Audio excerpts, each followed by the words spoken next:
গত 2/8/2026 তারিখ দুপুরের পরে আমি বাগেরহাটের জেলা প্রশাসকের কাছে গিয়ে আমরা চারজন, আমি অ্যাডভোকেট মুস্তাহিন বিল্লাহ, অ্যাডভোকেট রফিকুল ইসলাম স্বপন, অ্যাডভোকেট মহিবুল্লাহ এবং অ্যাডভোকেট কুতুবুদ্দিন, এই চারজনে একযোগে সরকারি দায়িত্ব থেকে অব্যাহতির জন্য একটি আবেদন করেছি।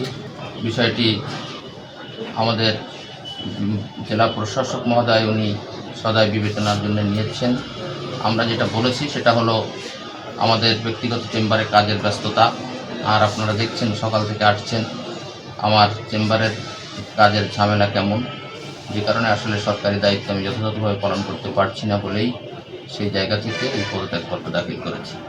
গতকাল 3রা আগস্ট বিকালে 4জন বিজ্ঞ কৌশলী তারা পদত্যাগপত্র জেলা প্রশাসক বরাবর দাখিল করেছেন। এর মধ্যে একজন এপিপি আছেন এবং 3জন বিজ্ঞ এজিপি আছেন। আমরা দ্য লিগাল রিমেম্ব্রেন্স ম্যানুয়াল অনুযায়ী পরবর্তী কার্যক্রম গ্রহণ করব। তাদের এই পদত্যাগ পত্রটি আমরা প্রক্রিয়া করছি।